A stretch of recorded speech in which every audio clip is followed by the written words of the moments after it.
बिहार के अंदर एक मुस्लिम मुख्यमंत्री हुआ करते थे जिनका नाम था अब्दुल गफूर साहब। हालांकि कांग्रेस पार्टी से वो ताल्लुक रखते थे, बिहार के पहले वो मुस्लिम मुख्यमंत्री है। अब ये निकल कर क्यों आ रही है, क्यों बातें कर रहे हैं हम लोग मुस्लिम मुख्यमंत्री की? बेसिकली हम मुस्लिम मुख्यमंत्री और उप मुख्यमंत्री की बातें नहीं, हम हिस्सेदारी की बात कर रहे हैं। अब हिस्सेदारी चाहिए और वो भी स्ट्रॉन्ग वे में चाहिए, वो भी मजबूत तरीके से चाहिए, मजबूती के साथ चाहिए। अब क्यों चाहिए? क्योंकि अभी जातीय जनगणना हुआ था बिहार के अंदर और उसका जो परिणाम है वो डिक्लेयर हो गया। उसका जो परिणाम है वो लोगों के सामने आ चुका है और उस परिणाम के बाद मुस्लिम परसेंटेज की अगर बात की जाए बिहार के अंदर तो वो 17.7%, लगभग 18% है बिहार के अंदर। वहीं पर यादव परसेंटेज की अगर बात की जाए तो 14.2%, जो कि काफी ज्यादा कम है मुस्लिम परसेंटेज की तुलना में, मुस्लिम परसेंटेज के कंपेयर में। लेकिन अगर हिस्सेदारी की बात आती है तो यादव का पॉलिटिकल पावर बहुत ही ज्यादा ऊपर है, वहीं पर मुस्लिम पॉलिटिकल पावर जो है बहुत ज्यादा लो है यादव के कंपैरिजन में। अब मुस्लिम जग चुका है, अब मुस्लिम तबके के जो लोग हैं वो जग चुके हैं। अब एमआईएम पार्टी बिहार के अंदर आ चुकी है, ओवैसी की पार्टी बिहार के अंदर है, अख्तर उल इमान की पार्टी बिहार के अंदर है, जो इस बात पर अड़े रहते हैं और इस बात पर अड़े हुए हैं कि हमें हमारी हिस्सेदारी चाहिए। अगर हमारे इतने ज्यादा परसेंटेज है बिहार के अंदर तो हमें हमारे पार्टी से, हमारी कम्युनिटी से क्यों नहीं उप मुख्यमंत्री जो है वो निकल कर आते हैं, या उनको उस पद पर क्यों नहीं बैठाते हैं? और अगर मंत्री पद भी बनाते हैं तो बहुत ज्यादा खास इंपोर्टेंट विभाग में हमें नहीं शामिल किया जाता है, छोटे मोटे पद देकर हमें जो है बहला फुसला लिया जाता है। ये बार बार अख्तर उल इमान की पार्टी वालों जो है इस चीज के ऊपर जोर देते आ रहे थे। अब चूंकि ये डाटा जब सामने निकल कर आया है और इस डाटा और आंकड़े की वजह से बिहार के लोगों में, बिहार के मुस्लिम तबके के लोग में ये और भी ज्यादा जो है बहस छिड़ गई है कि भाई मुसलमानों को और ज्यादा हिस्सेदारी मिलनी चाहिए बिहार के अंदर। क्योंकि एम वाई समीकरण जो हमेशा लालू प्रसाद यादव की पार्टी इस चीज पर फोकस क्या करते थे कि मुस्लिम और यादव के समीकरण से बिहार के अंदर कई बार सरकार बनाई है लालू यादव की पार्टी ने। और अब चूंकि मुस्लिम की हिस्सेदारी की बात आती है तो अब यहां पर बहुत ज्यादा फायदा होने वाला है मुसलमानों का। क्यों फायदा होने वाला है? एक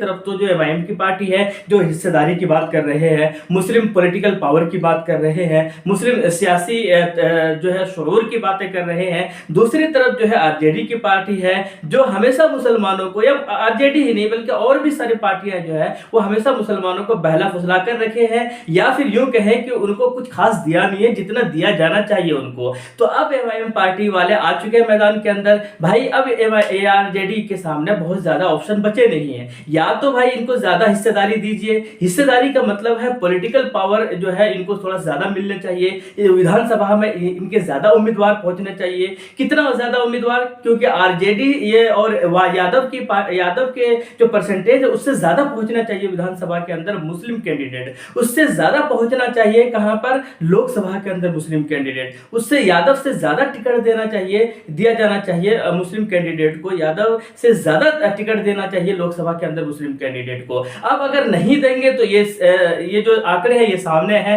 लोग बात करेंगे, लोग जिद करेंगे, लोग सवाल पूछेंगे, तो तेजस्वी यादव शायद थोड़े से फंसे हुए नजर आ सकते हैं। लेकिन कुल मिलाकर एमआईएम वाले इस चीज का फायदा उठाने वाले हैं और एमआईएम वाले को फायदा होगा, क्योंकि अब वो आंकड़े दिखाकर कहेंगे भाई देखिए यादव का परसेंटेज इतना कम है हमसे, लेकिन फिर भी विधानसभा में यादव का परसेंटेज या यादव के जो एमएलए है, यादव कम्युनिटी के जो एमएलए वो ज्यादा क्यों है, या फिर मुस्लिम परसेंटेज इतना ज्यादा है तो ज्यादा टिकट मुस्लिम परसेंटेज या मुस्लिम कम्युनिटी लोगों को क्यों नहीं दिया जा रहा है? तो ये सवाल एमआईएम वाले करते रहेंगे और इस सवाल से शायद तंग आ सकते हैं। साथ के साथ इस चीज के ऊपर भी हमेशा हिस्सेदारी की बात जब होती रही तो हमेशा अख्तर उल इमान साहब, उनकी पार्टी वाले ये कहते रहे कि हमारे कम्युनिटी से उप मुख्यमंत्री होना चाहिए क्योंकि हमारे परसेंटेज यादव से ज्यादा है। लेकिन उप मुख्यमंत्री है किस कम्युनिटी के? तो तेजस्वी यादव है, वो है यादव की कम्युनिटी से, जबकि यादव जो है मुस्लिम कम्युनिटी से कम है। तो कुल मिलाकर आने वाले दिनों में बिहार के अंदर मुस्लिम जो सियासी शऊर की अगर बातें की जाए तो वो शायद आपको ज्यादा जो है देखने को मिलेंगे। आने वाले लोकसभा चुनाव है, उसके बाद विधानसभा चुनाव है, उनके अंदर भी बहुत ज्यादा फायदा, पॉलिटिकली फायदा हो सकता है, मिल सकता है वहां पर बिहार के मुस्लिम तबके के लोगों को। अब ये देखना है कितना फायदा होगा, कितना जो है जब मंत्री की बातें होंगी तो कितना मुस्लिम को जो है मंत्री बनाया जाएगा, कितना मुस्लिम कैंडिडेट को जो है मैदान में उतारा जाएगा, कितना मुस्लिम जो है एमपी लोकसभा का जो है टिकट दिया जाएगा, ये तो आने वाले वक्त में ही पता चलेगा। लेकिन कुल मिलाकर फायदा जो है अब जो है सियासी एतबार से जो है मुसलमानों को दिखता हुआ नजर आ रहा है। आपकी